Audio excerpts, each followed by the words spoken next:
agradeciéndoles a todos en sentido general, pero de manera especial quiero agradecerle a mi apreciado Micael Rus por la invitación, por apartar este día, hacerlo especial para poder reunirnos todos y poder compartir acerca de un tema tan interesante, tan profundo, que a la vez ha traído también un poco de polémica. Así que les agradezco una vez más, Immanuel, Micael Rus, el resto de los maestros que se encuentran presentes y en realidad a todos los Jabrim que conozco, aquellos que desconozco y gradualmente estoy conociendo a través de esta labor que están realizando. Pues yo me siento muy contento, muy dichoso de estar aquí con ustedes. Muy bien, pues el tema a tratar, como se había anunciado, es acerca del Shabbat. Crear una especie de reflexión inicialmente y luego pasar a el Shabbat según lo dictamina la Torah. Así que para iniciar, estoy seguro que muchos de nosotros ya tenemos la idea bastante clara respecto a lo que es el significado espiritual del día de Shabbat, ¿cierto? Así que básicamente el cese de las labores, que es la orden legal, la orden física, tiene un significado más allá, o sea, un significado trascendental. Por lo tanto, eh, es sumamente importante comprender el significado espiritual detrás de esta acción que es el cese de las labores. ¿Por qué digo esto? Porque a veces olvidamos la esencia del mandamiento cuando nos enfocamos únicamente en el aspecto legal. Y si olvidamos el sentido por el cual existe una instrucción respecto al Shabbat, pues se convierte entonces, en este caso, Shabbat, en un día que no trasciende, que no tiene un impacto en nosotros profundo, como ha de ser. Y quizás una comparación que pudiéramos hacer con el Shabbat y algo más quizás mundano o pasajero en nuestros días es las leyes del tránsito, ¿cierto? Cómo es importante tener presente no solamente el aspecto legal de las leyes del tránsito, no, sino su aspecto integral, o sea, el objetivo detrás de las leyes del tránsito, que es educar a la persona, o sea, crearle conciencia a la persona de una responsabilidad por el resto de los peatones, el resto de los conductores, ¿cierto? Si enseñáramos a nuestros hijos únicamente que no cruces la luz roja, de lo contrario, un policía te pondrá una multa, entonces no estamos creando la conciencia necesaria en ese niño, en ese próximo posible conductor o peatón inclusive. Así que, así como las leyes del tránsito tienen el objetivo de crear en la persona la responsabilidad al conducir su transporte o evitar accidentes de tráfico, no solamente a otros conductores, sino también a los peatones. Es decir, son leyes que tratan de crear actitudes de respeto en la sociedad. No solo no son simples normas, sino que tienen un mensaje profundo y esto es crear conciencia. Por esto es importante que las instrucciones de la Torá se perciban desde el mismo enfoque. No es lo mismo decir, en Shabbat no trabajes y así enseñamos a nuestros discípulos, a nuestros hijos, a nuestras familias. No es lo mismo eso que decir, no trabajes porque en este día, cuando dedicas tiempo a lo trascendental, puedes crecer como ser humano y puedes transmitir esa luz a los demás. Así que es un infantilismo, no trabajes porque Dios te castiga. Así que las leyes claramente apuntan a un ideal, a un propósito. Las leyes no son huecas, las leyes tienen un sentido, un objetivo. Son leyes que procuran, una vez más, el bien personal, familiar, nacional y mundial, por supuesto. La primera razón, entonces, desde este enfoque espiritual, la primera razón que da la Torah cuando nos dice en el libro de Génesis, en el día séptimo, en Yom HaShevi'i, Hashem finalizó toda la obra que había estado haciendo y bendijo Elohim el séptimo día y lo santificó porque en él cesó ¿Cuál es el mensaje? Claramente, aunque en Bereshit no se menciona un mandamiento de que los seres humanos también deben de tener presente este día séptimo, Shabbat, no será sino hasta en el libro de Éxodo, donde se enumeran los 10 códigos o las 10 elocuciones, donde se declara a los israelitas que deben recordar el día de Shabbat y santificarlo. ¿Por qué? Y hace la conexión con el Génesis. En 6 días el Creador hizo los cielos y la tierra, y luego en el séptimo cesó. Lo bendijo y lo santificó. Así que se crea una conciencia ya en el texto de la Torá de que hay un creador, que el Shabbat, al ser observado, santificado, separado, a ser hecho un día especial, el ser humano va creando conciencia, en este caso los hijos de Israel, que debemos emular a nuestro creador, que es posible emular a nuestro creador. Ese es el mensaje esencial, así como el descanso, obviamente en términos humanos, en términos que podamos comprender, también tenemos nosotros que cesar, es decir, vivir según la voluntad divina. Y agrega, descansará tú, tu hijo, tu hija, tu siervo, tus animales, inclusive el extranjero. El contexto, no olvidemos de los 10 códigos, es un pueblo que sale de Egipto, un pueblo que ha sido esclavo por muchos años y no ha podido experimentar lo que es un día del cese de las labores diarias. Así que el contexto ya se crea desde la primera locución, el primero de los 10 mandamientos, como se le conoce, Anoji Hashem Eloheja, Asher Hoseitija me Eretz Mitzrayim, Mived Avadim. Yo fui quien te sacó de la tierra de Egipto, de la casa de servidumbre. Lo Eleja Elohim Aherim Alpanai. Esto quiere decir, en contexto, que yo fui quien te ha liberado. Yo es el que te he hecho libre. ¿Para qué?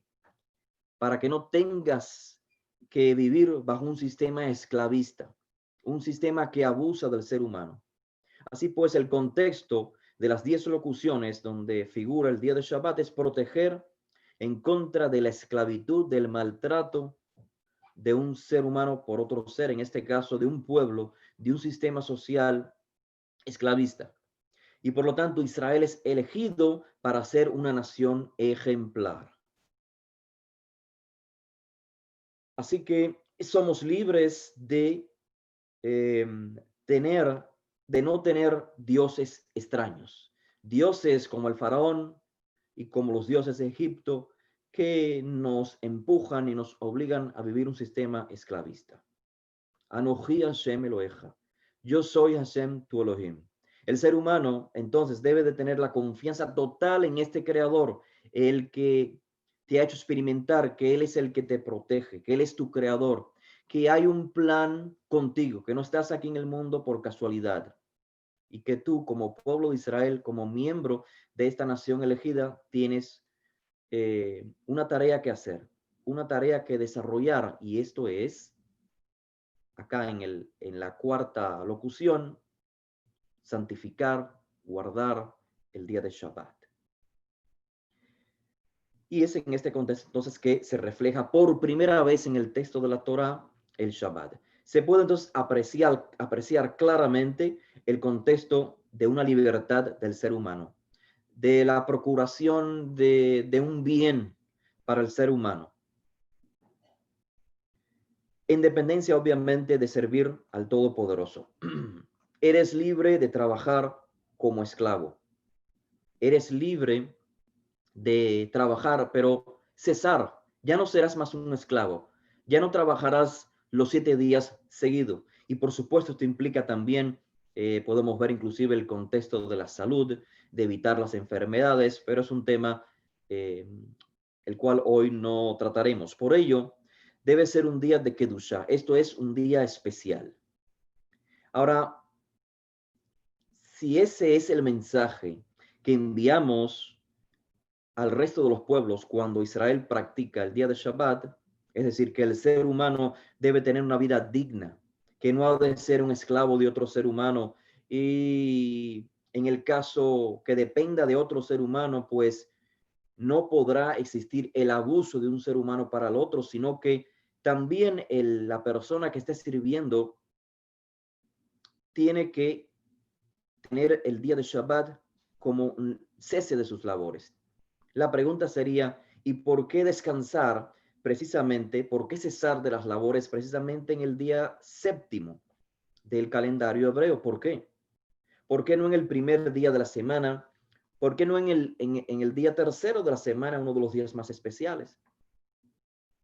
Porque el Shabbat no se trata únicamente de nuestra necesidad como seres humanos de descansar, de aprender que no somos simplemente carne y hueso, que no somos robots. En última instancia, lo más importante es que el Shabbat trata de crear una relación entre el ser humano y el Todopoderoso. Más allá de encontrar un día para descansar y obviamente para la elevación del ser humano, para la conexión con su familia, con sus amistades, busca también una conexión con el Creador. ¿De qué manera? Emulándolo. Es decir, no vamos a separar el día cuando a nosotros nos conviene, cuando nosotros consideramos que es el día más apropiado, cuando en mi trabajo me dan ese día libre. No, para crear una relación con el Creador hay que hacerlo como el Creador lo quiere. Es la única manera en que podemos crear relaciones, inclusive entre los seres humanos, respetándonos los unos a los otros, como cuando tenemos una entrevista con, digamos, el dueño de una empresa y queremos adquirir ese empleo, ese trabajo, no somos nosotros los que establecemos el día de la entrevista. Esperamos que el dueño de la empresa nos cite el día que él considera apropiado y ahí estamos listos, ese día lo hacemos especial, ese día estamos preparados con antelación. Pues exactamente más o mismo la idea es respecto al Creador. Ahora, en el plano de Israel es porque Hashem nos ha elegido para ser la nación ejemplar. Y por lo tanto tenemos una relación de pacto, un compromiso, una alianza. Y por ello existe una mitzvah, un mandamiento, una directiva en particular en observar el día de Shabbat. Y por esto dice, será una señal entre mí y ustedes, entre Hashem y los hijos de Israel. Y es este mensaje el cual tenemos que transmitir a los demás. En efecto, el mensaje esencial es cesa tus labores, pero tiene un segundo mensaje más trascendental y es concibe que tú fuiste creado, que hay un ser soberano, que todo lo puede, que te creó y él es el que tiene el plan especial para tu vida en este mundo. ¿Quieres seguir bajo su directiva? Entonces acata el cese de tus labores cuando él lo ordena. Entonces Israel tiene esta obligación en un día en específico. Ahora, de este contexto pasamos entonces a lo que concebimos como el día de Shabbat. Según la Torah. Yom HaShevi'i, el día séptimo, según la Torah. Si este mensaje en la Torah del día séptimo lo leyese quizás un romano cuando en sus inicios tenían quizás un calendario con 8 días, 8 ciclos, lo que podemos decir una semana con 8 días, ¿qué entendería? Seguramente no entendería exactamente lo que hoy como hebreos podemos entender. Así es que antes de transitar a conversar con ustedes acerca de lo importante que es santificar el día de Shabbat en su debido tiempo, según la Torah, según lo expresa la voluntad divina en la tradición de Israel, quisiera hacer las siguientes aclaraciones respecto al siguiente planteamiento. Primero decirles que, claro, un calendario del cual vamos a hablar es un calendario cuyos meses y semanas están regidos por las fases lunares. Meses y semanas regidos por las fases lunares. Quiero decirles, a modo de clarificación, que en la actualidad existen diferentes teorías respecto a dicho calendario. Y aunque todas dicen seguir o ser según las fases lunares, quiero hacer esta aclaración. Existe diversidad de planteamientos. Por lo tanto, para que el oyente logre tener un criterio serio, una opinión seria, es necesario saber distinguir y no basarse en lo que X persona, X grupo dijo respecto al Shabbat según las fases lunares. Hay que saber distinguir, o sea, no generalizar o como se dice en el dicho común, no meter a todos en el mismo saco. Si quieres vertir una opinión seria, contextual, entonces hay que informarse en el planteamiento cuál es. Nuestras exposiciones, quiero aclarar, sobre el Shabbat, según lo establece la Torá, el ciclo de la Torá para el Shabbat, están ya publicadas en naxratim.com hace años atrás. Esto está publicado en documentos, en vídeos, así que hoy no es el momento de tratar toda la temática a fondo con citas y demás. Todo eso ya se ha realizado, así que aquella persona que no conozca a profundidad nuestros planteamientos, yo les animo a que se informe y vaya al sitio de internet, no es más, de internet, una vez más, naxtrateam.com, y allí puede encontrar la información adecuada. Lo segundo, y no menos importante, por ser segundo, es que es importante que se comprenda cuando hablamos del calendario según la Torá, cuál es el enfoque en el cual lo estamos haciendo. Los exponentes del movimiento Naxratim. Ese es de un enfoque del respeto, desde un enfoque no dogmático religioso, no fanático, sino científico, con evidencias claras, históricas, bíblicas, lógica. Y esto lo hacemos con todo el decoro posible, con todo el respeto debido. ¿Por qué? Porque estamos conscientes, comprendemos que hasta nuestros días es muy difícil que se entienda nuestro planteamiento. Es decir, es muy difícil que se realice un cambio tan drástico como es observar una semana continua que nada tiene que ver con el ciclo de la naturaleza y acatar una semana según lo dictaminado por la Torá.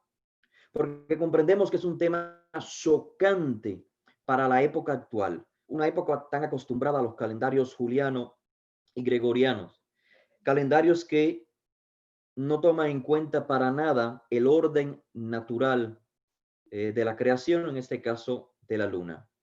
Semanas lunares o semanas establecidas por las fases de la luna implica la adaptación a un ciclo natural y las semanas continuas representan lo opuesto, la emancipación total de la naturaleza.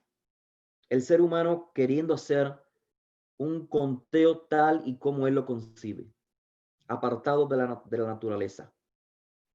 Nosotros abogamos porque el calendario de la Torá está presente.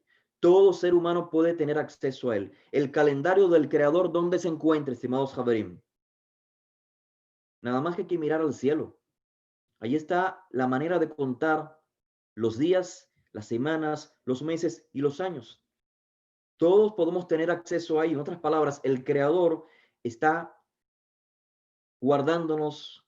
El Creador ha reflejado su voluntad al ser humano y aún está presente. Solo es cuestión de mirar al cielo. Por ello, para que comprendamos lo que les decía previamente, la emancipación total de la naturaleza que propone un calendario cuyas semanas son continuas y nada tienen que ver con la naturaleza, con el ciclo de la luna, para que comprendamos lo extraño de esta comprensión. Claro, en nuestros días es lo más normal. Lo anormal en nuestros días es una semana basada en las fases lunares. Les decía que, por ejemplo, una halajá basada en el dictamen talmúdico, en un registro, en un documento que se finaliza, un documento judío, parte de nuestra tradición, que se finaliza aproximadamente, para ser, digamos, bastante tradicionalista, vamos a decir en el siglo VI, porque hay quien pone también eh, críticos, también dicen que el Talmud finalmente fue completado en el siglo VIII, así que vamos a ser conservadores y decir que en el siglo VI se completó el Talmud. Pues en el Talmud, la concepción del Shabbat es de igual manera se aparta al orden natural.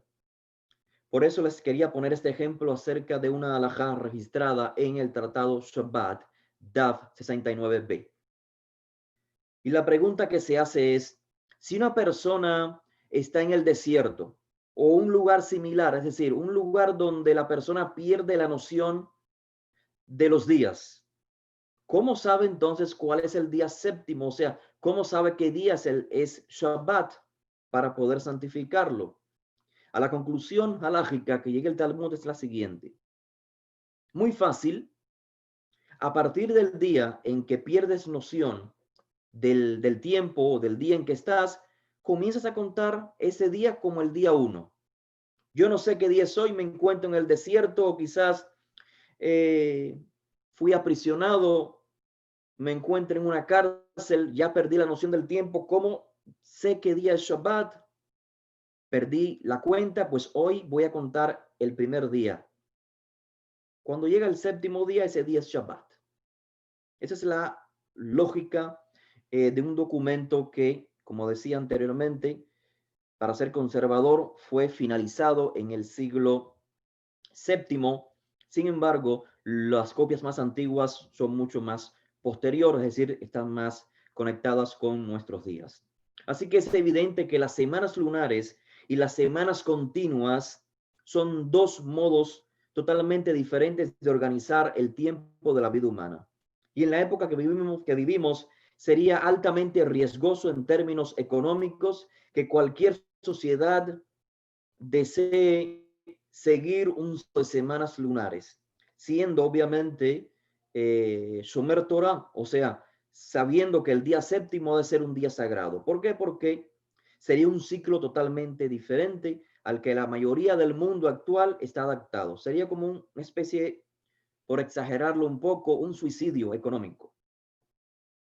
Así que el calendario hebreo, para iniciar entonces, después de estas clarificaciones, el calendario hebreo en esencia, no es muy diferente a los demás calendarios. De hecho, el propio término Luach ya nos indica, nos habla de una tabla, de una tableta, donde se registra, donde se toman apuntes. Así que, como otros calendarios, el calendario hebreo es un sistema para marcar el tiempo. Como en otros pueblos, los años se contaban a partir de eventos importantes. Quizás eso sea nuevo para muchos. Así como en otros pueblos los años se contaban a partir del reino de X personaje destacado o X rey destacado, algo similar toma lugar dentro del pueblo hebreo en la antigüedad. Los años se cuentan a partir de ciertos reinos. En el Israel del Tanaj no existe tal cosa como en el año tal desde la creación. Eso no existe para la cosmovisión israelita de la antigüedad. Eso es algo realmente que vino a existir a partir de la Edad Media. Esto lo pongo como ejemplo para que comprendamos que la concepción judía del tiempo en la antigüedad no es exactamente la actual.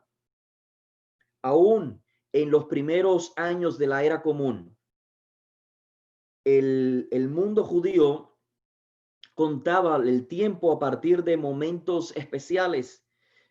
Por ejemplo, existen monedas realizadas aproximadamente en el año 70 y también en el año 135, es decir, cuando hubieron las revueltas judías contra Roma. Y en estas monedas judías dice el año 1 de la redención de Israel o el año 1 a partir de la destrucción de Israel o del templo. Es decir, se toman eventos importantes para marcar fechas y a partir de allí se menciona o se marca el año 1, el año 2, el año 3 y así sucesivamente. Ahora bien, cómo calcular el tiempo desde el contexto hebreo según la Torá? Ya desde el Génesis, la tradición hebrea registra la manera de contar el tiempo. Ya lo leímos. Dice el texto en Génesis 1, verso 14, hayan lumbreras, voy a leer acá literalmente, hayan lumbreras en la expansión de los cielos para separar el día y la noche, y sean para señales y para moadim, para tiempos específicos o para citas señaladas, y para días y para años. Y así fijó Elohim las dos grandes lumbreras, el sol, la lumbrera mayor para el dominio del día, la lumbrera menor para el dominio de la noche. Y también hizo las estrellas. Bien, el texto es claro en informarnos no solo que las lumbreras fueron naturalmente hechas para marcar el tiempo, esa es la evidencia más clara. Como dije anteriormente, ¿dónde está nuestro calendario? En el cielo. La luna, el sol, es la manera de contar el tiempo. Además, aunque esto toma lugar, según el texto, en el día cuarto de la creación, el texto clarifica que la luna y el sol, las luminarias, fueron fijadas, esto es, establecidas de forma tal que sincronicen con el tiempo. Se encontraba en el tercer día, digamos que el texto es literal, estamos en el tercer día, las lumbreras fueron fijadas. Por ello es que el término que emplea la Torá en hebreo es asá, en lugar de bara, de crear, dice asá, que significa no solamente hacer, sino fijar, ordenar. Así que plantear que la luna fue creada el día primero o el día cuarto, digamos en la fase cero, que la luna no se veía en el primer día, o que la luna no se veía en el cuarto día, o inclusive que la luna era llena en el primer día de la creación, y luego en el cuarto día se colocó, digamos, cuarto menguante, o lo que quiera decirse, como implicando que nada tiene que ver la luna con el ciclo semanal de los 7 días, sería tan contradictorio como decir que Adán, el primer ser humano mencionado en la Torah, fue creado como un recién nacido. Sí, porque si la luna fue creada en el día cuarto y fue en su fase cero, tendríamos que decir lo mismo de Adán, del ser humano, que fue creado como un recién nacido. Pero la realidad es que el texto del Génesis nos muestra todo lo contrario, porque después de crear a Adán, el Eterno le da órdenes, sean fecundos, ejerzan dominio sobre todo ser vivo, etcétera, etcétera. Es decir, que la imagen que envía el texto de la Torá, de esta imagen se deriva que el ser humano no fue creado como un recién nacido, sino que ya tenía la capacidad de actuar como adulto. Ahora, respecto al tiempo, les decía, existen, como dice el texto acá, mayormente dos maneras que llama días y años. El ciclo mayor sería año. ¿Qué significa año en hebreo? Shana. Shana realmente significa un ciclo repetitivo. Eso es lo que significa Shana. Ciclo repetitivo. El ciclo repetitivo, si comprendemos que los meses del calendario hebreo son lunares, y de hecho no existe un mandamiento en la Torá que nos diga Israel o ser humano, el conteo para los meses, para los años es lunar. No existe, no se da esa instrucción. ¿Por qué razón? Porque cuando se escribe el texto de la Torá, se da por sentado que los receptores conocen plenamente, es su práctica, el calendario lunar, los meses lunares, perdón. Así que les decía, el ciclo repetitivo, lo que llamamos un año, está compuesto de 12 o 13 meses lunares.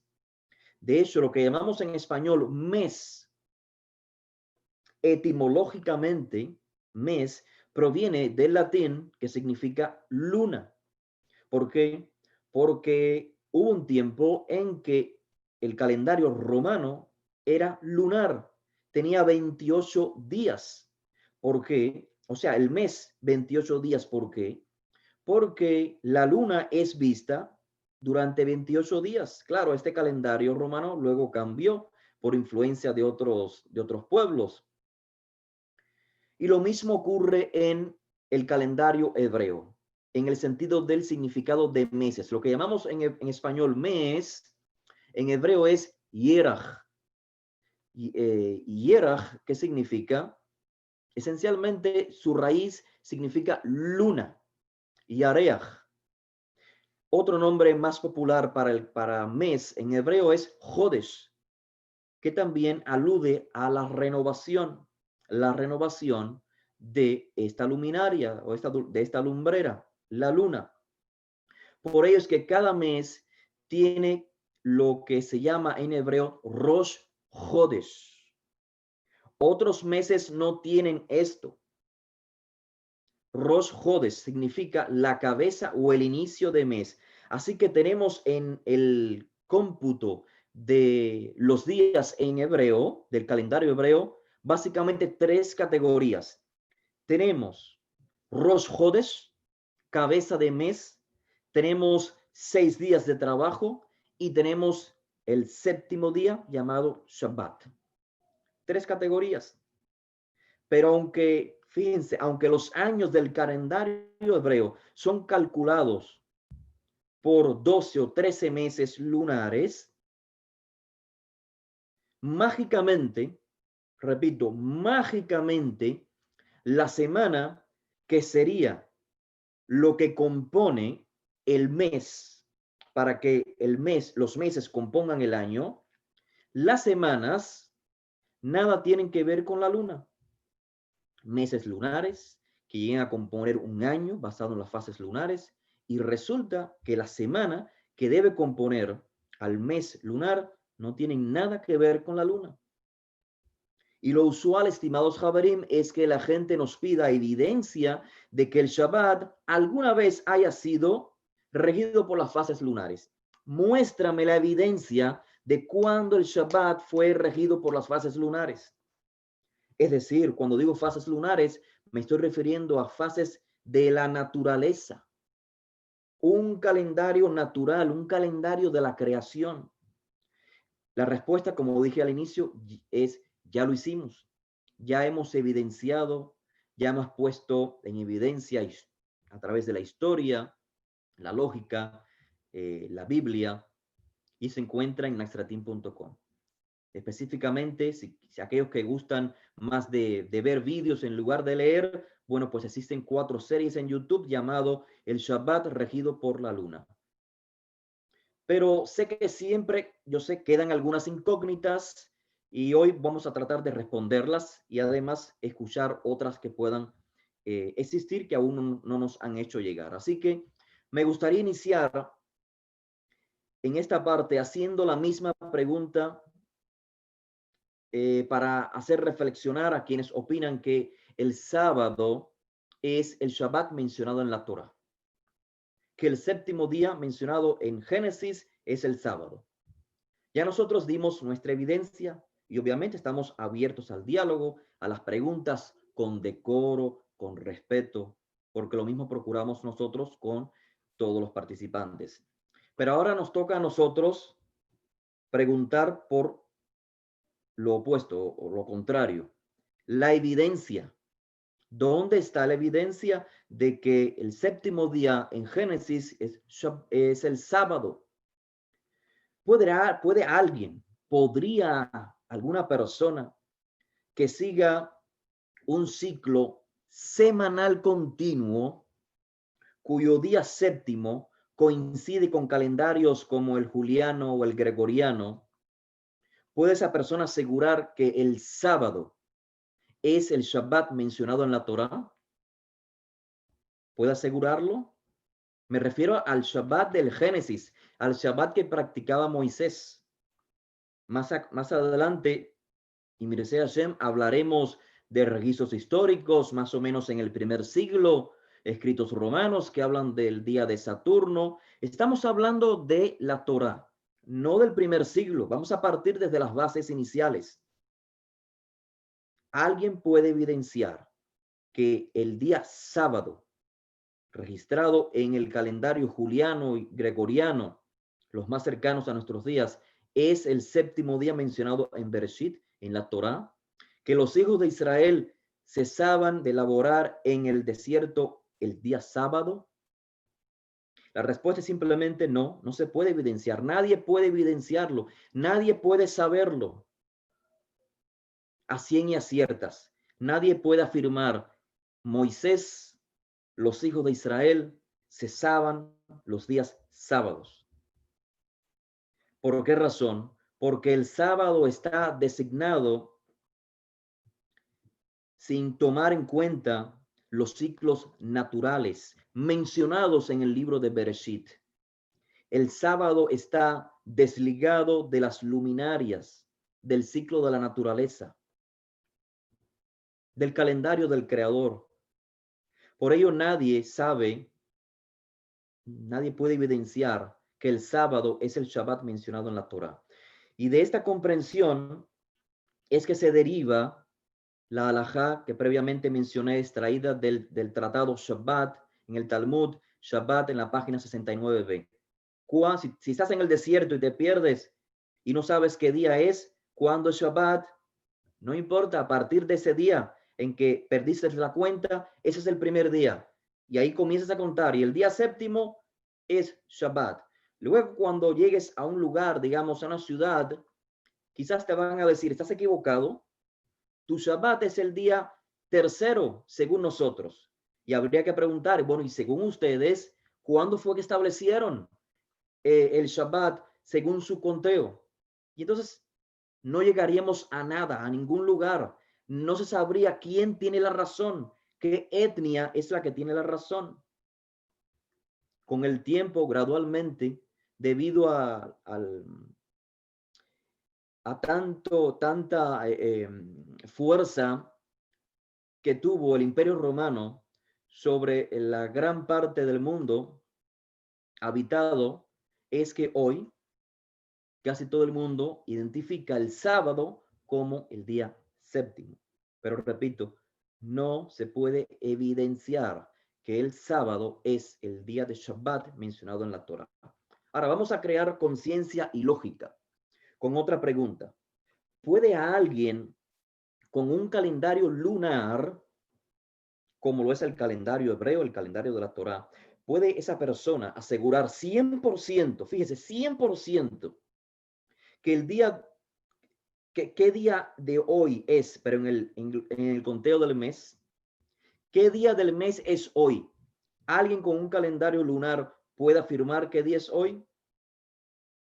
Es decir, de acuerdo a los métodos establecidos en la creación del mundo para calcular el tiempo.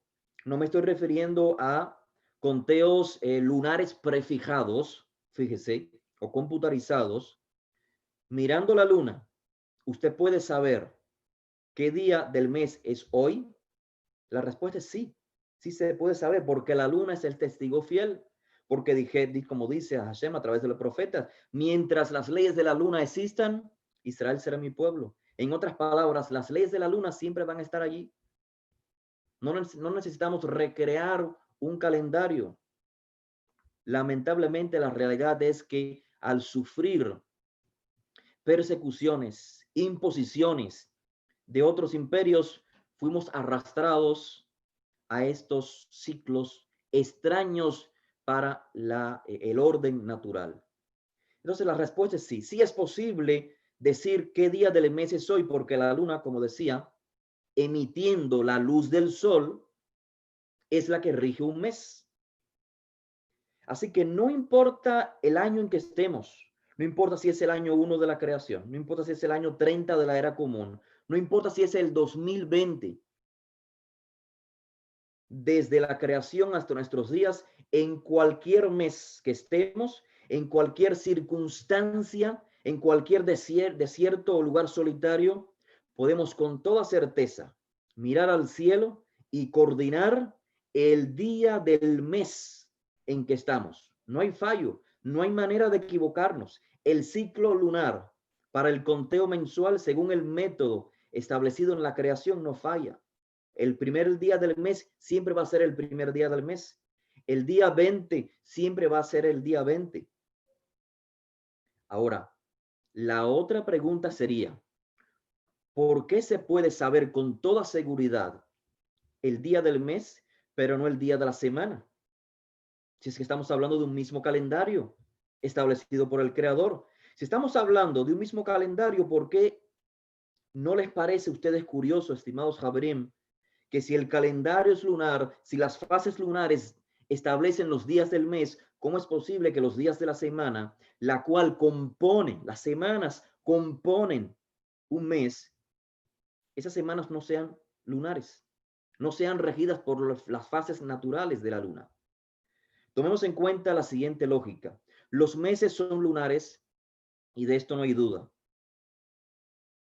Los dos nombres ya dije. Jodesh viene de la renovación de la luna.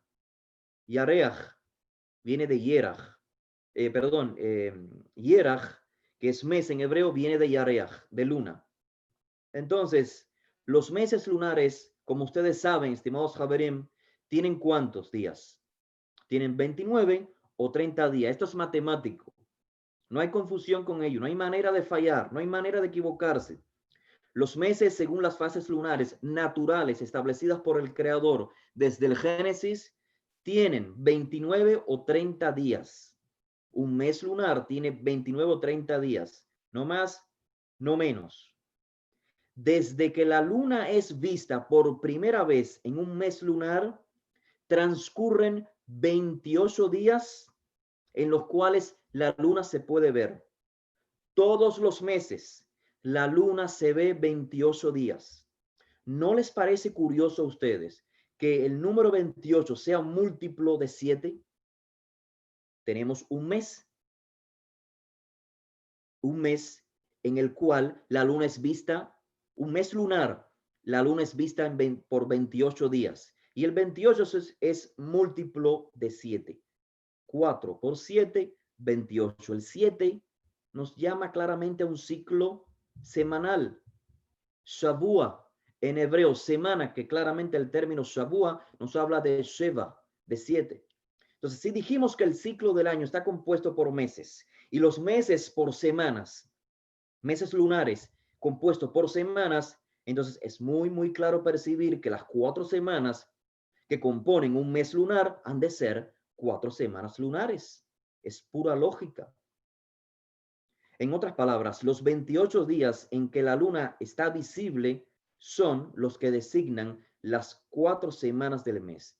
Los días que no está visible, que designan, que es 1 o 2 días, para completar el día 29 o el 30, designa lo que dijimos anteriormente, el Rosh Hodesh, la cabeza del mes, el inicio del mes. Dije previamente que esta es una realidad en el calendario hebreo. No solamente existen ciclos de 6 días de trabajo y el séptimo de descanso, sino que existe algo que se llama Rosh Hodesh, la cabeza del mes, que puede ser 1 o 2 días, los días en que el ser humano no puede ver la luna. Estos 2 días, 1 o 2 días de Rosh Hodesh, están evidenciados, por ejemplo, en el Tanaj, en el evento narrado en el primer libro de Samuel, donde David debe huir del rey Saúl y se encuentra con Jonatán. Todos seguramente hemos escuchado esa narrativa. Pues ahí se mencionan hasta 2, se menciona un primer día de Rosh Hodesh y luego un segundo día de Rosh Hodesh. Quiere esto decir que existe la posibilidad de que sea 1 o 2 días de Rosh Hodesh. Ahora hay quien dice, Rosh Hodesh no es cuando la luna no se ve. Rosh Hodesh es cuando la luna se comienza a ver. O inclusive hay quien dice Rosh Hodesh, el inicio del mes es cuando la luna está llena. Vamos a usar la lógica, estimados Jabrim.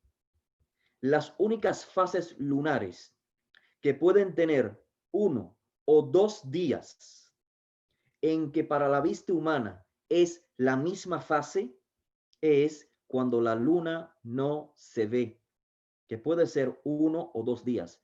No existe otra fase lunar que a la vista humana parezca la misma. No existe. Así que usemos la lógica para entender. Por ello, el ciclo de las 4 semanas comienzan ¿cuándo? ¿Cuándo es la cabeza del mes? ¿Cuándo es ese inicio del mes en que existe 1 o 2 días llamados cabeza del mes? Ya sabemos, cuando la luna no se ve. La primera semana entonces, o el ciclo de 28 días, o las 4 semanas inician a partir de que la luna se ve por primera vez. La lógica es muy clara. Si el calendario es lunar, es decir, se rige por las fases lunares, ¿cómo es posible que la semana, la cual forma parte del calendario y marca los meses, no se rige por la luna? Entiéndase que esta manera de estructurar los meses y las semanas, conectando los ciclos naturales, no surge con Israel. Pueblos antiguos como los israelitas practicaban este mismo conteo, exactamente el mismo conteo. Calendarios lunares, porque era lo natural, lo que se había transmitido de generación en generación. Y es por esto, repito, que el autor del texto del Génesis no ve necesario explicar cómo se ha de contar los meses. Solamente nos habla de el día séptimo. Y la pregunta es, ¿de dónde sale el día séptimo? ¿Qué es esto del día séptimo? ¿Será el día séptimo del mes? ¿Por qué entender que es el día séptimo de la semana? ¿Cierto? Si el mes va por un lugar y la semana por otro, o sea, si el mes es basado en la luna y la semana no tiene nada que ver con la luna, entonces, ¿cómo entender el día séptimo del Génesis? Esto responde, estimados Javerim, a la pregunta que siempre se nos hace.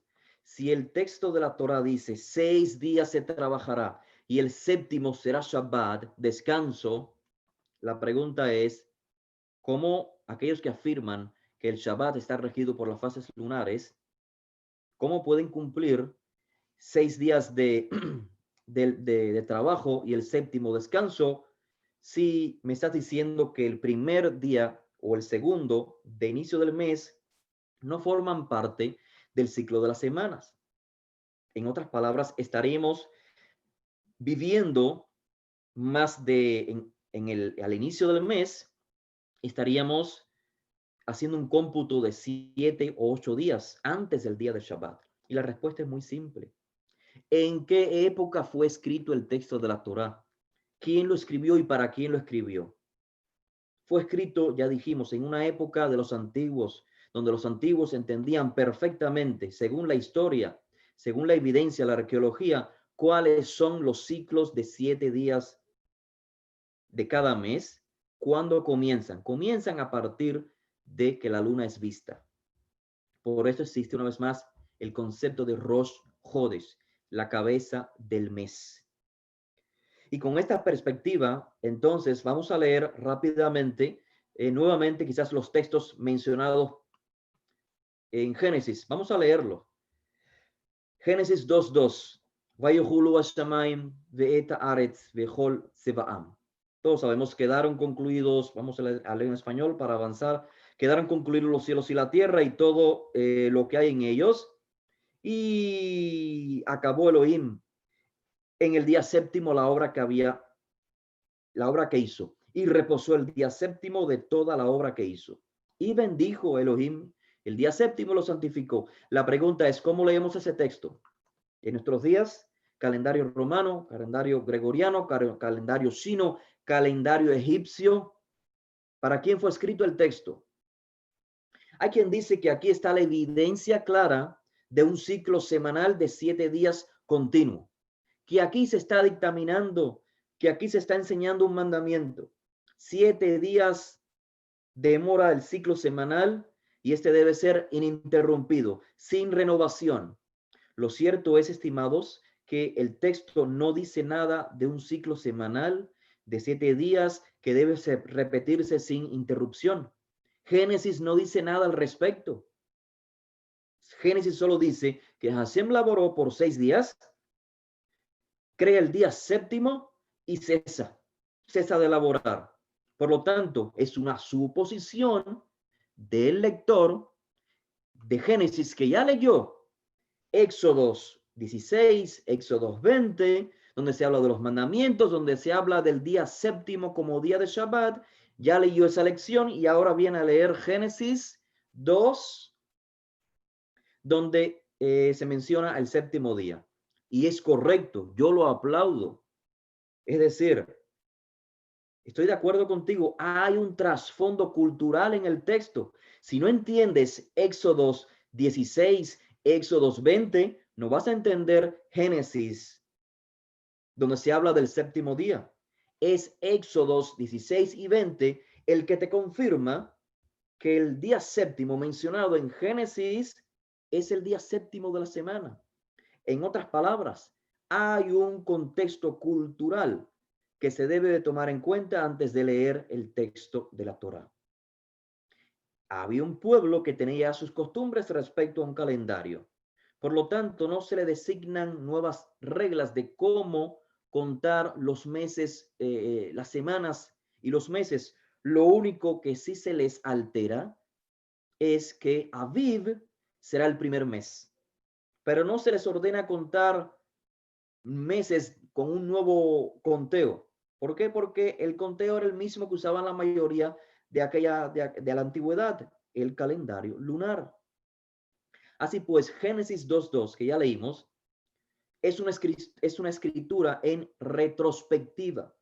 El texto de Génesis no está ordenado o no ordena, no es un mandamiento para que el ser humano estructure un ciclo semanal de 7 días consecutivos, sin interrupción. Eso no lo dice el texto. Lo que el texto dice es que el creador finalizó su creación al día séptimo. Desde que inició en el día primero, finalizó en el séptimo. Y que este día lo bendijo y lo santificó, nada más que eso. Y el que escribe estas palabras ya conoce la cultura hebrea, ya conoce Éxodo 20, los mandamientos, guardarás el día de Shabbat, santificarás el día séptimo. Así que para comprender el texto, el que lee debe preguntarse si el que conoce el calendario de los hebreos de la antigüedad pudiera comprender el texto, o si el que conoce un calendario actual, moderno, el cual no podemos asegurar que es el mismo de la antigüedad. En otras palabras, ¿qué es Yom HaShevi'i? ¿Qué es el día séptimo? Para el lector, para el escritor primeramente, para el autor, y luego para el lector original del Génesis. Olvídate de Éxodo. Génesis, ¿qué es Yom HaShevi'i? ¿Qué es el día séptimo? ¿Por qué suponer que es mi sábado? ¿Con qué lentes estás leyendo? ¿Dónde está la evidencia de que el Shabbat de la Torá es el día sábado del calendario actual? Ciertamente el día séptimo en la Torá no es una información que sale de la nada, como ya dije. De lo contrario, el lector pudiera preguntarse si el día séptimo se refiere al séptimo día de un mes. ¿Será que el creador cesó el séptimo día del mes? En ningún lugar se menciona de Génesis el séptimo día de la semana. Claramente porque el autor supone que el lector hebreo antiguo comprende que el séptimo día al cual se está haciendo referencia es ese día que en la entrega de los mandamientos se dijo el séptimo día de un ciclo semanal. Porque ya dije, hay un contexto textual detrás del texto. El autor escribe de esta manera que el lector ya sabe qué significa Yom HaShevi'i, el día séptimo. Entonces la pregunta es, ¿qué es Yom HaShevi'i para el lector antiguo?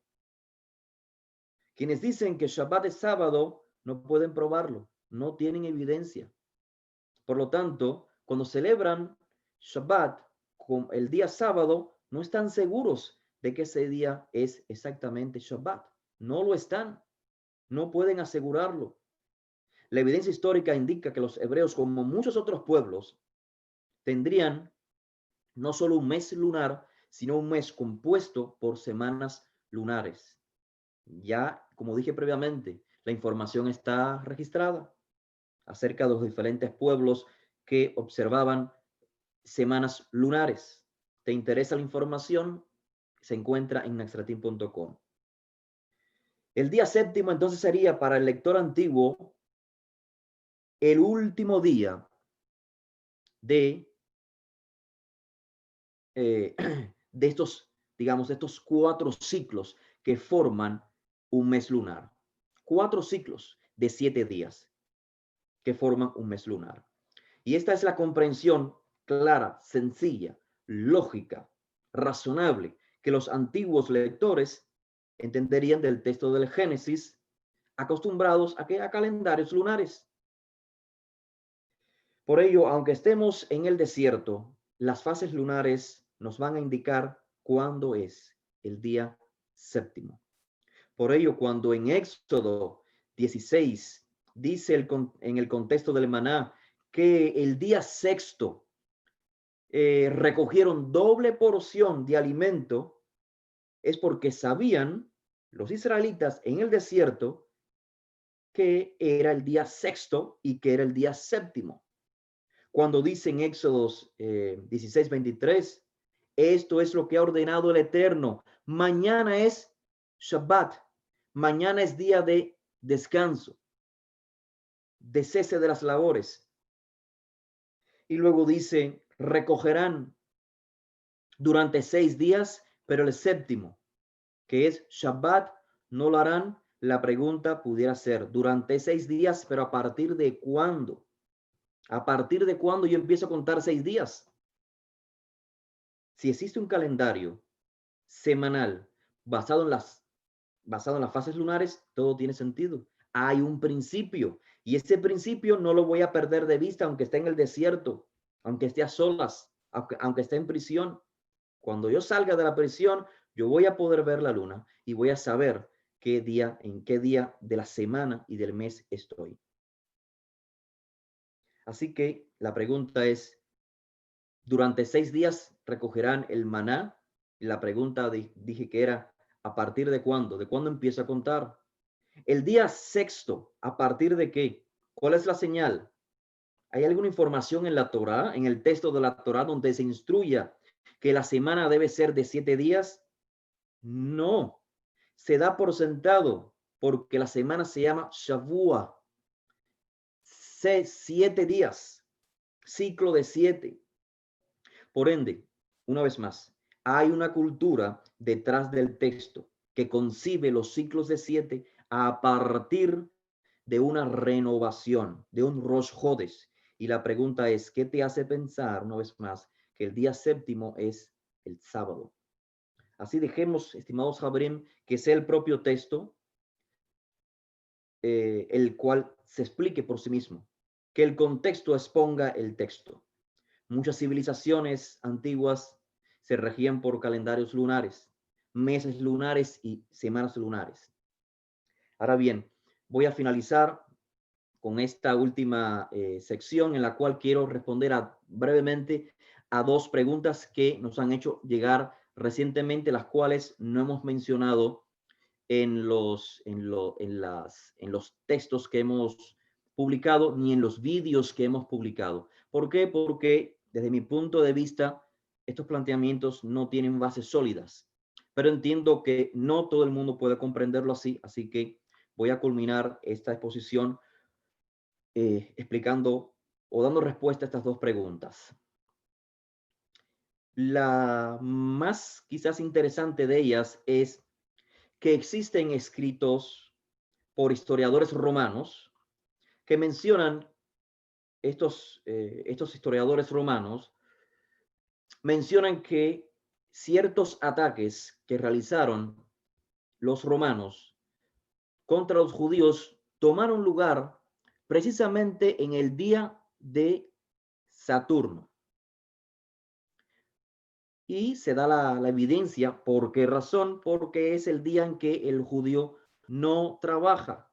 Por lo tanto, es la manera, digamos, militar, o sea, se aprovechaban de que el judío no está trabajando, laborando, y agredían. Se ha planteado desde el punto de vista de muchos académicos, y digo académicos porque es el término y es la gente que la mayoría respeta por sus estudios y demás, simplemente por eso. Académicos han criticado no solamente a escritores romanos por mencionar ese supuesto, ¿cómo puede llamarle? Evento histórico, el ataque de los romanos a los judíos en el día de Saturno, porque los judíos descansaban, sino que además estos también han criticado y han tachado de falsa información a los escritos en Josefo, porque Josefo también menciona dichos eventos. Si mal no recuerdo, en 2 ocasiones Josefo lo menciona. Pero curiosamente, Josefo menciona, ese es el día llamado por nosotros Shabbat, claro, en latín o en griego, debo decir. Así que mi respuesta ante este planteamiento es una y muy simple. Y es que cuando los historiadores romanos plantean esta idea de que ellos atacaron a los judíos en el día de Saturno, es muy claro, porque el que recibe el mensaje debe entender que es el día 7, el día séptimo. El día Saturno es el día séptimo del calendario romano para esta época, durante el primer siglo. Por lo tanto, cuando este historiador se refiere a un ataque por parte de los romanos al mundo hebreo o al mundo judío, cuando se refiere al día séptimo o al día de Saturno, es en referencia a el día 7 del judío. El judío es el que cesa de laborar en su día 7. Y es por esto que existen traducciones de dichos textos. Hoy no los tengo acá, disculpen ustedes, no hice esa tarea de anotar las diferentes traducciones, donde los traductores les decía en inglés de estos textos, originalmente en latín o en griego, dicen el día séptimo de ellos, el día de Saturno de ellos, de los judíos. Así que nada prueba que existan algunas citas históricas en escritos, sobre todo por romanos, donde registren estos eventos históricos donde judíos aprovecharon que los judíos cesaban en día séptimo y atacaron a los judíos. No implica que ese día séptimo, que ese día de Saturno sea exactamente el día séptimo del calendario romano. Entiéndase, claro, decimos ahora en español el día de Saturno, pero es que el día de Saturno los romanos no lo entendían literalmente como hoy nos entiende Saturday o el día o sábado como el día dedicado al dios Saturno, ¿cierto? La gente dice sábado, dice en inglés Saturday, y no se está haciendo referencia al día del dios de Saturno, al planeta Saturno. No lo están haciendo así. De igual manera, el mundo romano en aquel entonces ya no tenía noción de esa realidad.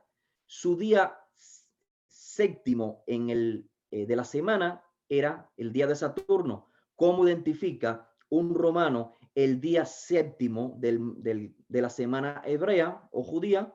Con el mismo nombre, el día de Saturno. Bien, esa es mi respuesta a ese planteamiento. El otro planteamiento es el siguiente, que en el Talmud se menciona en varias ocasiones la posibilidad de que el día de Shabbat, el día séptimo de la semana hebrea, coincida con días en que según la semana hebrea, según la semana lunar, jamás coincidiría con, por ejemplo, Rosh Hodesh. Por ejemplo, en el Talmud se menciona qué sucede si Rosh Hodesh coincide con Shabbat. Esto no toma lugar en un calendario cuyas semanas sean basadas en las fases lunares. El ejemplo es el tratado Eruvim, tratado talmúdico. Entonces, la pregunta es, o más bien el planteamiento es, ustedes están, o sea, quien plantea que el Shabbat regido por la luna ya tomaba efecto en el primer siglo. Perdón, sí, a ver, voy a aclarar la pregunta. El planteamiento que diga el Shabbat por las fases lunares aún se perpetuaba en el primer siglo y fue posterior al primer siglo, o sea, posterior a los días de Josué, del Mesías, cuando se restaura, se compone el movimiento, luego la muerte y resurrección del Mesías. En esos días aún permanecía el Shabbat seguido por las fases de la luna. Quien plantea esto está equivocado. ¿Por qué? Porque en el Talmud claramente dice que es posible que Rosh Hodesh coincida con Shabbat. Y esto no puede tomar lugar en un calendario cuyo Shabbat, cuyos días de Shabbat coincidan, sean de acuerdo a la luna. Mi respuesta es la siguiente. El Talmud no es claramente, muchos lo saben, pero quiero aclarar, el Talmud no fue un documento que se escribió en un año. El Talmud es el resultado de recopilación de información durante muchos años. Como dije al final, perdón, al inicio, para ser conservador, aproximadamente en el siglo V o VI se finalizó el Talmud. Aunque la cita sea de la Mishnah, que se recopiló a finales del segundo siglo, pero de ella no tenemos, obviamente, manuscritos. Lo que tenemos es el Talmud del siglo VI o VII. Aunque la mención sea de rabinos que vivieron antes del primer siglo. Fíjense el ejemplo. Quiero clarificarlo porque esto puede crear duda en muchos. La mención que se hace acá respecto a Rosh Hodesh, el inicio del mes, coincidiendo con el día de Shabbat, es porque los discípulos de Hillel y Shammai tienen una disputa. ¿Cuáles son las bendiciones que se han de decir cuando sucede esto? Cuando coincide Shabbat con Rosh Hodesh. Imagínense los discípulos de Hillel y Shammai. Si Hillel y Shammai vivieron, digamos, una generación antes de Josué, estamos hablando ya en el primer siglo. La respuesta es la siguiente, estimados Javerim. El Talmud está repleto de anacronismos. Y esto no lo digo yo, esto lo dicen expertos en la literatura talmúdica. Esto lo reconocen inclusive rabinos. ¿Qué es un anacronismo? Como en este caso, poner en boca de antiguos, o sea, maestros antiguos, temas que fueron relevantes para generaciones posteriores. La bendición que se discute cuál se debe decir o no decir en boca de los discípulos de Shammai y Hillel es las bendiciones en relación a la Amidah, a Shemone Esre. Resulta que el propio Talmud evidencia que estas bendiciones fueron compuestas posterior al año 80 de la era común, diría yo después del 90, bajo el liderazgo de Gamliel II, que no conoció a Hillel ni conoció a la escuela de Bet Hillel y Bet Shammai, que ya para el primer siglo habían dejado de existir. O sea, posterior al primer siglo, tras la destrucción del templo, dejaron de existir. Así que es una total anacronía.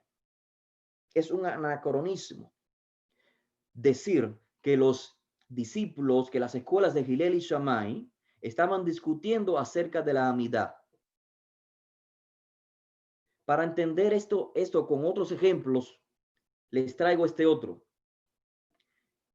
En una sección del Talmud se menciona que la Amidah, que estas bendiciones fueron compuestas posterior al 80 o al 90 de la era común, y por otra parte existe una opinión que es mucho más tardía que dice que no, que quien compuso Shemone Esdre fue Esdras, el escriba, lo cual es otro anacronismo.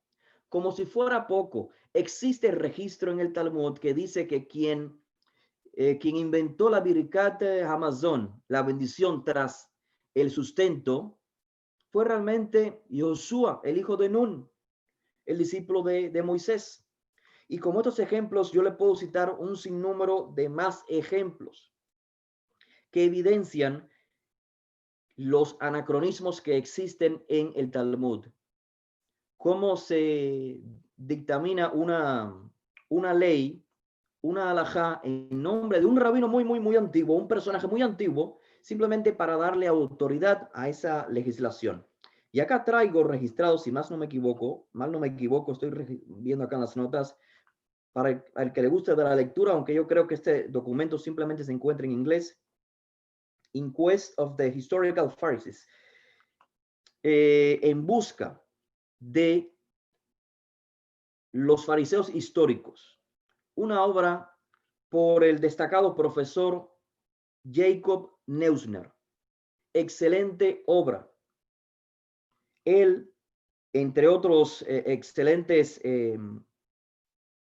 comentaristas de los textos rabínicos, él siendo de hecho un rabino, Jacob Neusner, nos dice que los autores y los editores de la Mishnah, inclusive también de Tosefta, exhiben una fuerte tendencia en representar la ley mishnaica, la ley de los maestros aproximadamente entre el casi final del primer siglo en adelante, tienen la tendencia de mostrar estos decretos halágicos, mishnaicos, como consistentes con posiciones tempranas, posiciones anteriores. Y nos dice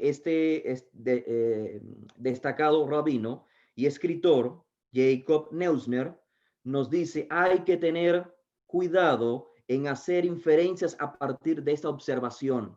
No tenemos un cuerpo de ley farisaica, es decir, no tenemos una ley de cómo los judíos fariseos en los días de Josué vivían. Por la cual podamos comparar entonces la ley mishnaica. En otras palabras, la ley mishnaica es ley mishnaica, no la podemos compararlo con la de los fariseos. Un ejemplo para finalizar es el siguiente, y es otro ejemplo más respecto a esta temática, y es cuando Hillel, acabado de llegar de Babilonia, está en Jerusalén y le preguntan, Benei Batirá, unos sabios en Jerusalén, le preguntan a Hillel, que era un don nadie en aquella época, o sea, no era el fariseo, no era el Hillel que conocemos después, le preguntan a Hillel un procedimiento halágico acerca de cómo sacrificar el animal, la ofrenda en Pesaj, en día de Pesaj. Es una total anacronía, una vez más, criticada por eruditos, porque la pregunta debiera hacerse aquí, en el lugar de Hillel, que es un don nadie, a los sacerdotes que día y noche están sacrificando, que Pesaj tras Pesaj están sacrificando. Ellos son los que tienen la respuesta de cómo sacrificar en Pesaj, no alguien que viene de Babilonia. Pero ¿cuál es el contexto de este anacronismo? O sea, el anacronismo tiene un sentido. El objetivo es, una vez más, darle validez a la ley mishnaica por encima de quienes en realidad dictaminaban la ley en el primer siglo, que eran los saduceos. Último ejemplo de anacronismo. El Bet Din Hagadol, el Sanedrín, el gran tribunal de Jerusalén, según la tradición talmúdica, ¿quiénes lo manejan? Usted abre el Pirkei Avot y ahí dice que era la línea de los sabios mishnaicos. Cuando usted va a Josefo, el historiador judío que vivió en el primer siglo, te dice todo lo opuesto, que quienes realmente tenían la autoridad en el primer siglo eran los Kohanim, los sacerdotes. Vamos a los escritos de los primeros discípulos, otros documentos históricos, y nos dicen lo mismo. No existió fariseo alguno que pudo llamar a Josué a su Beidim, y Josué y sus discípulos se vieron obligados a ir allí. La única vez que están presente de un doctor de la ley es Gamliel, el maestro de Shaul, Gamliel I. Y esto es porque Gamliel I se encuentra en un Sanedrín siendo uno más, donde los saduceos, sacerdotes, están liderando. Así que, estimados Jabrim, la historia tal y como fue contada en la Mishnah y en el Talmud no es totalmente verídica en términos históricos.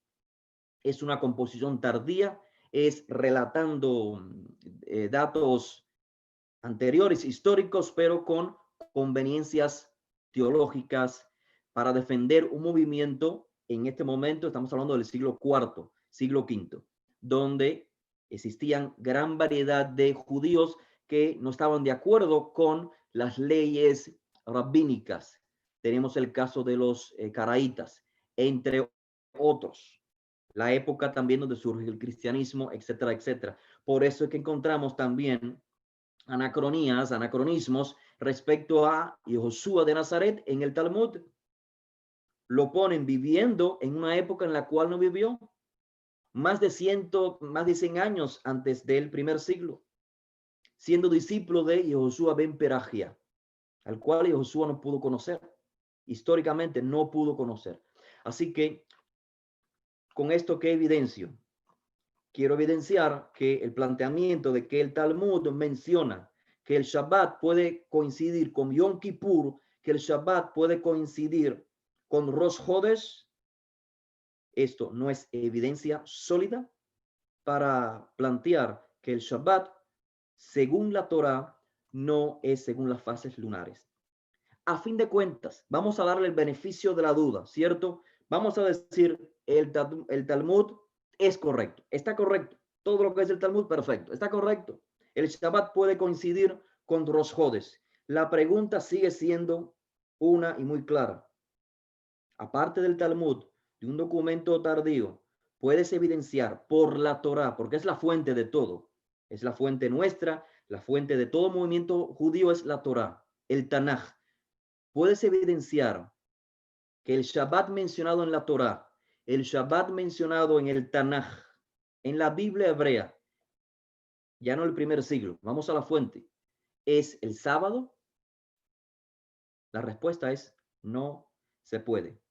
Y esta duda es la que queda en la mente de la persona observante cuando llega el día de sábado y se pregunta, ¿estoy en lo correcto?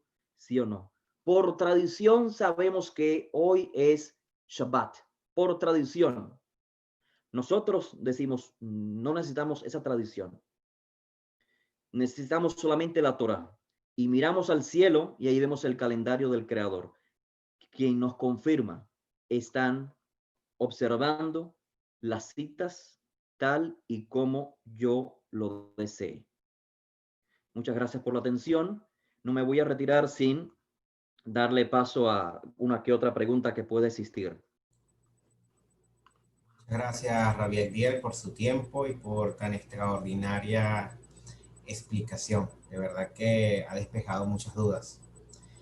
Antes de leer algunas preguntas del chat, si alguien tiene alguna pregunta que hacer por audio, puede levantar la mano para dar el derecho a la palabra. De lo contrario, voy a leer algunas preguntas. Había una muy interesante, pero usted mismo la respondió, porque generalmente se exige que se muestre dentro de la Masoret, de la Mishnah o del Talmud, la evidencia de esto. Entonces, generalmente, que es una de las preguntas más continuas que se hacen, la acaba de responder. No hay que caer en la subjetividad.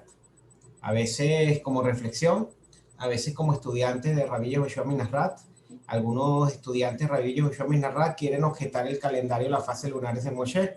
Entonces recurren a este argumento de que si no está en el Talmud, entonces no lo creo. Pero cuando nos toca hablar de la mesianía de Rabbi Yehoshua ben Yosef, entonces viene un ortodoxo a decirle, muéstramelo en el Talmud, y ellos dicen, no, hay que ir a la Tanaj, hay que ir a la Torah, hay que ir a la historia y no a esos textos que son anacrónicos. Entonces se cae una contradicción. Recuerden, el peso de la prueba recae sobre el que hace la afirmación. A nosotros siempre se nos exige peso de prueba y lo damos. Pero cuando le pedimos peso de prueba a ellos, que muestren evidencias, no muestran ni una sola. Entonces esto es muy interesante para que todos tengan esto a la mano. Aquí hay una pregunta que dice, si usted explicó que el maná se recogía 6 días, pero el séptimo día no, entonces, ¿no comían durante los 1 o 2 días de Rosh Hodesh? Este es un argumento que generalmente se encuentran algunos que están comenzando a estudiar este tema. Adelante, Robbie.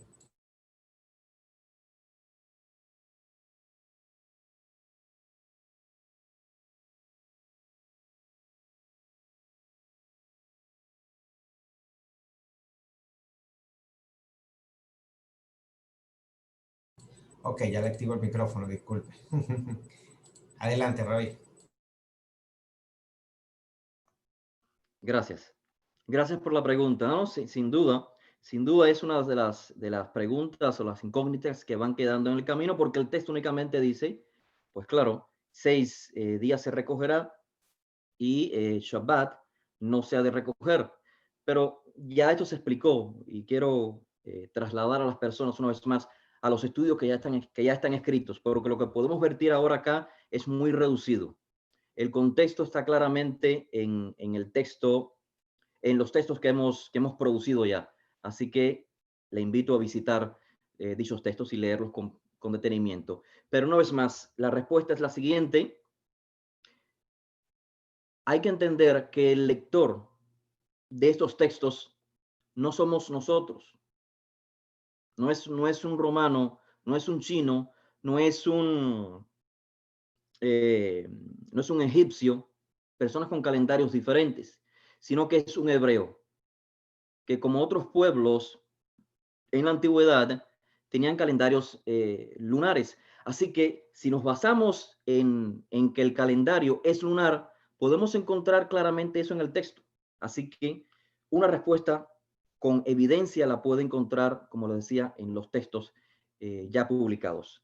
Es que entiéndase, 6 días de trabajo y el séptimo descanso está muy claro para el que conoce el calendario hebreo. Aunque no se mencione Rosh Hodesh, hay otras instancias donde se menciona Rosh Hodesh.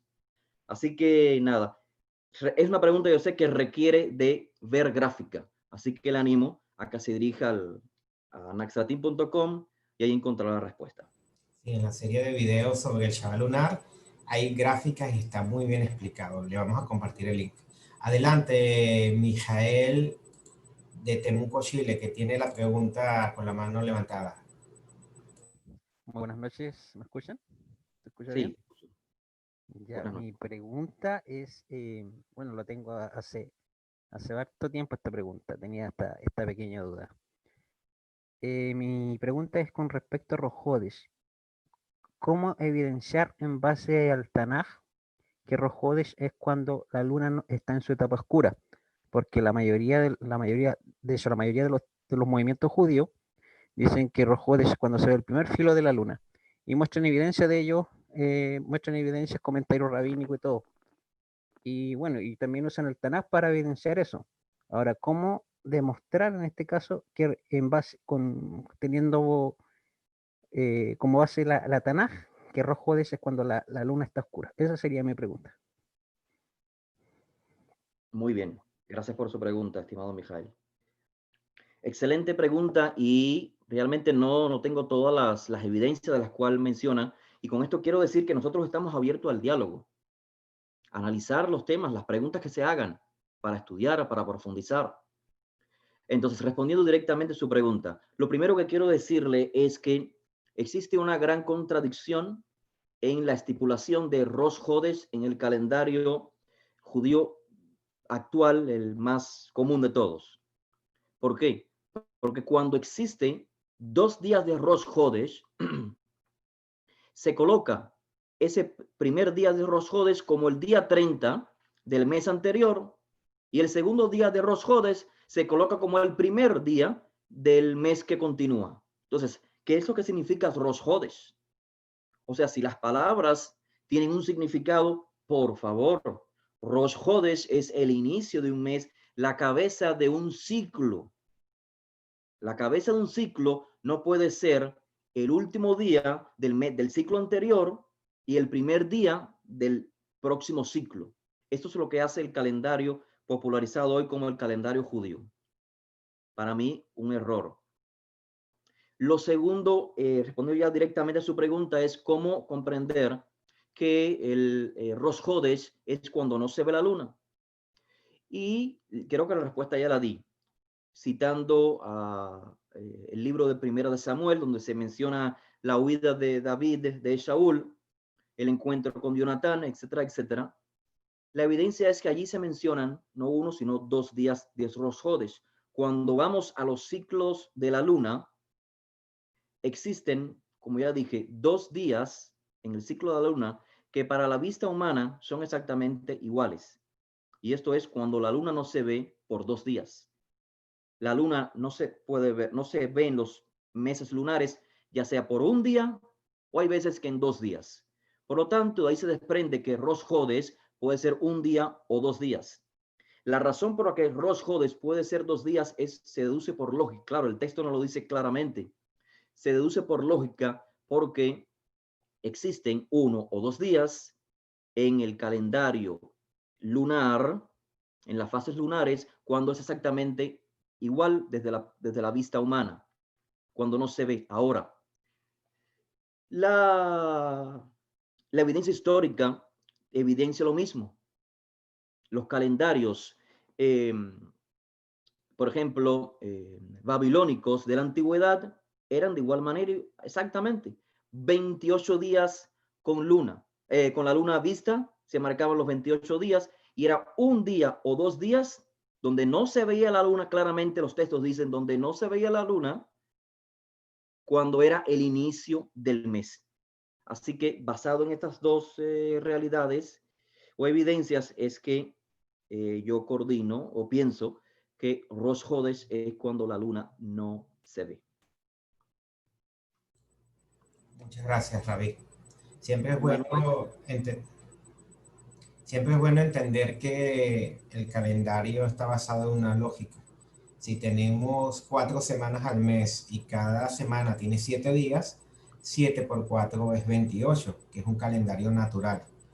Y como decía, la palabra mes viene de la palabra luna. Y de ahí incluso se dice que la menstruación de la mujer tenía un ciclo natural de 28 días. Entonces viene a la perfección. Ahora bien, decir que la luna nueva es el primer filo, cuando se ve, entraría en una contradicción, porque si hablamos del segundo día de luna nueva, el primer filo solamente es un solo día, no puede durar un filo de luna 2 días. En cambio, en el calendario, en la lógica del que la luna nueva es la luna que no se ve, sí se cumple la lógica de que puede durar 1 o 2 días y podemos hablar del segundo día de luna nueva. Entonces va acorde al Tanaj. La afirmación de que el primer filo es el Rosh Hodesh, entonces iría en contra del Tanaj y es el que no tiene sustento en el Tanaj. Mientras que la luna nueva está oculta, sí va acorde a las declaraciones del Tanaj y en el ciclo semanal de 4 semanas, 7 días cada una. Tenemos una pregunta de Diana Escobar, una pregunta muy buena, es una pregunta halágica.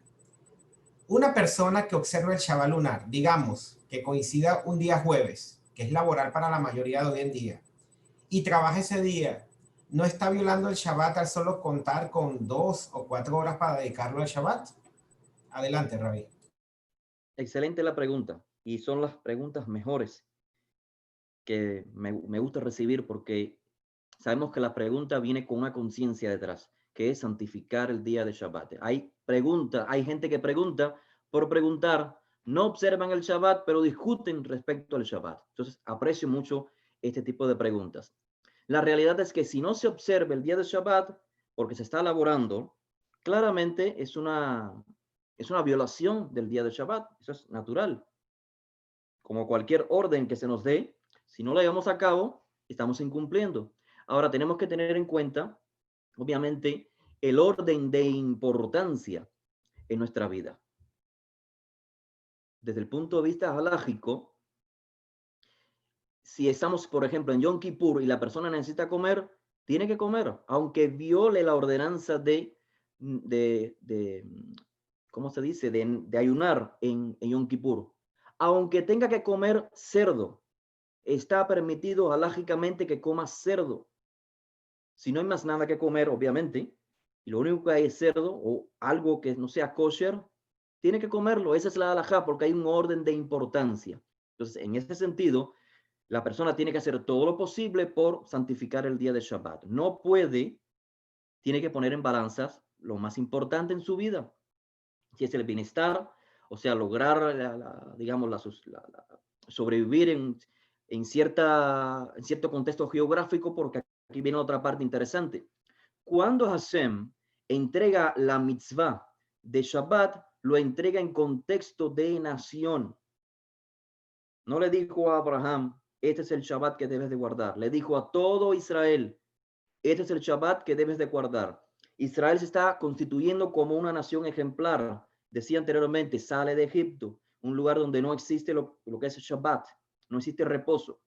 Entonces, el Shabbat es para que sea constituido como una ley nacional. En Israel no es así en la actualidad. Anteriormente sí lo era, hoy no es. Lo único que en Israel sí es legal es Yom Kippur. En Yom Kippur todo cesa, pero el Shabbat no lo han colocado con la misma, digamos, categoría de importancia.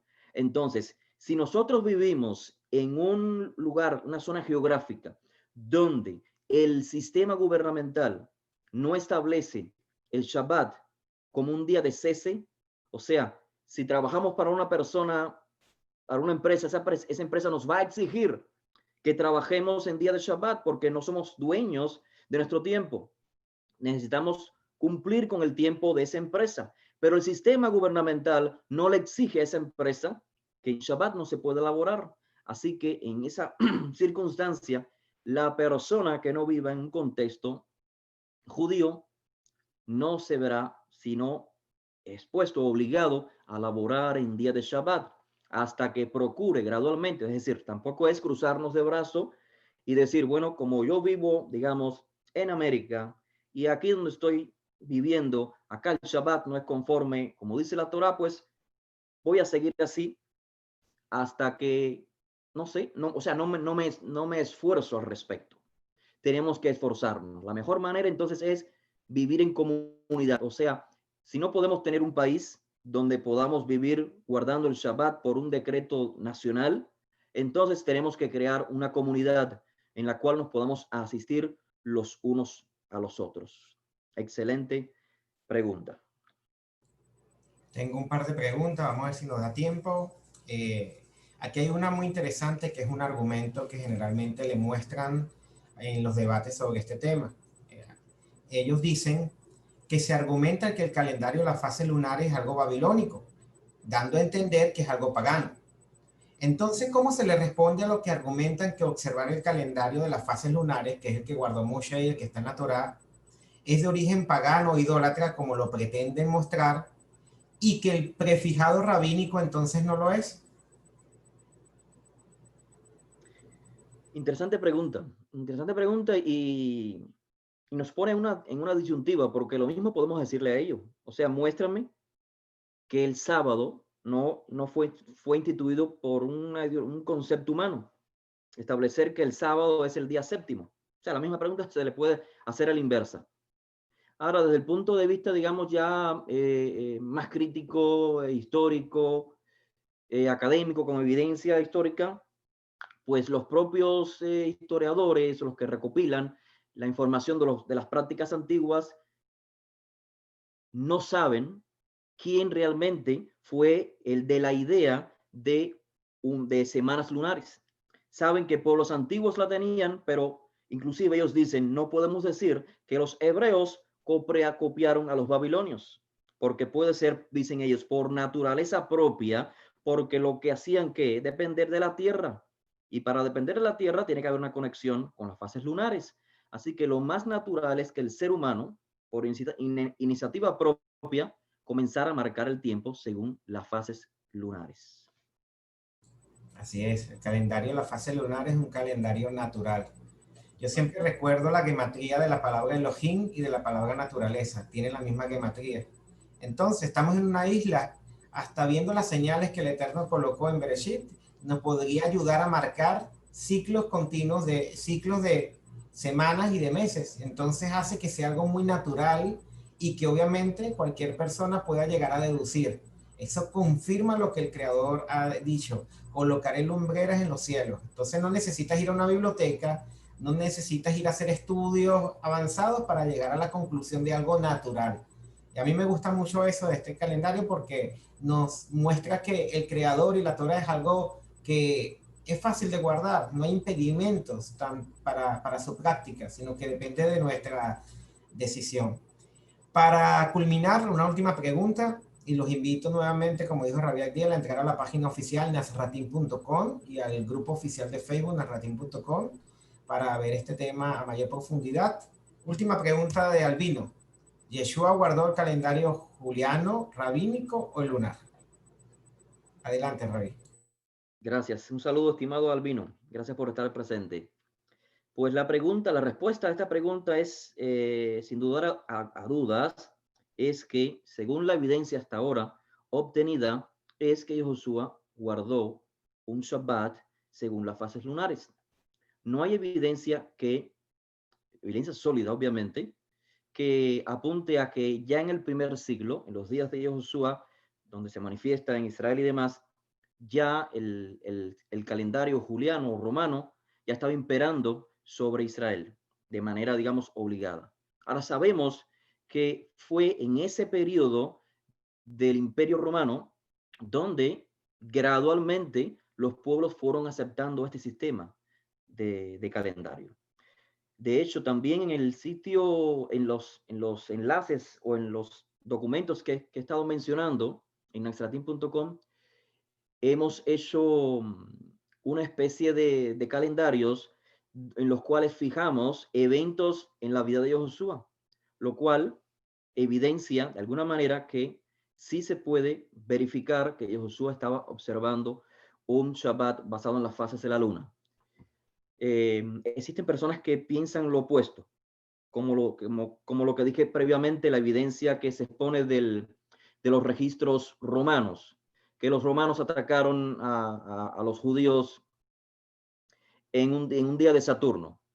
Entonces dicen, bueno, si los romanos dicen esto, quiere decir que ellos están diciendo que ese día de Saturno es tanto para los romanos como para los judíos. Por lo tanto, ya los judíos en el primer siglo estaban observando el Shabbat, digamos, juliano, el Shabbat, el sábado romano. Y bueno, a fin de cuentas, yo diría eso queda por verlo, queda por evidenciarlo, porque como decía previamente, lo que se ha traído como evidencia no son suficientemente sólidas para decirlo. Ahora, si hipotéticamente dijéramos, sí, en el primer siglo, y Josué, su movimiento y todos los movimientos, los esenios, los fariseos, ya estaban observando un Shabbat romano. La pregunta que se nos ha hecho es, entonces Abdiel sabe más que el propio Josué, que el propio Mashiach, porque Mashiach no se dio cuenta de que Israel estaba en un error, y ahora vienen muchas personas, entre ellos Abdiel, porque yo no soy el que ha inventado el calendario según las fases lunares, ahora vienen ustedes y se creen que saben más que Josué. Y esta pregunta, viene realmente de una perspectiva un poco anacrónica, pudiera decir, porque está viendo en Josué un ser divino, un Dios encarnado, o sea, alguien que todo lo conoce, alguien que todo lo puede, o sea, alguien que puede ver el futuro, el pasado, el presente, puede viajar por el tiempo y puede tener noción completa de cuándo se está incurriendo en un error, en este caso en el calendario. Así que lo dejo a la opinión de cada quien en la respuesta a esta segunda pregunta, ¿no? Entonces, Abdiel se cree que sabe más que el Mesías. Y algo más para agregar, algo interesante nada más, es que en rollos del Qumran existen varios, yo creo que son cientos de fragmentos de los rollos en el Qumran donde se mencionan la temática del calendario. Ahora, debido a que son fragmentos o rollos fragmentados, no se puede llegar a una conclusión así en ciertas de cómo era el calendario de los esenios, o debo decir, de los que escribieron los rollos del Qumran, porque no saben si eran esenios o no. Lo que sí es evidente en estos fragmentos acerca del calendario es que, como hacemos hoy en día en nuestros calendarios, cómo los publicamos, mezclando dos calendarios a la vez, el calendario secular gregoriano y dentro de ellos marcamos los días de Shabbat, ¿cierto?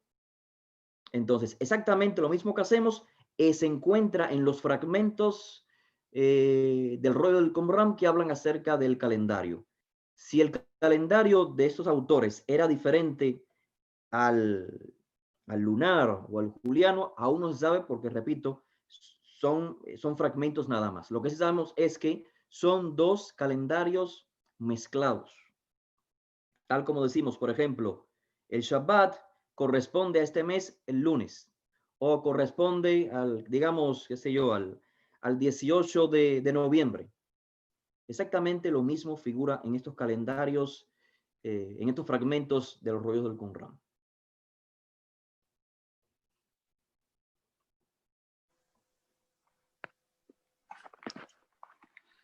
Le agradecemos al Rab Abdi El Benovet por tan excelente enseñanza y por estar felices de estar entendiendo cada día más el calendario de la Torá. Les recordamos que todos los martes seguimos conviviendo la Torá con los diferentes expositores del movimiento Nazratí y visitar la página Nazratí oficial en Facebook, donde se están promoviendo constantemente las diferentes charlas, clases y la información diariamente. También le agradecemos a los que han podido colaborar con nosotros porque les recordamos que mantener la página, mantener el Zoom también tiene un costo. Nosotros no pedimos dinero nunca, pero los colaboradores han seguido ayudándonos respecto a eso y estamos muy contentos, muy agradecidos también por eso. Cualquier cosa pueden comunicarse directamente en los WhatsApp que tenemos y bueno, lo invitamos a seguir con nosotros, a seguir invitando a amigos, a seguir aprendiendo. Cada uno está aprendiendo, como dijo el Rab, no tenemos la verdad absoluta, pero vamos en camino hacia eso. Buenas noches y un gran abrazo para todos. Shalom.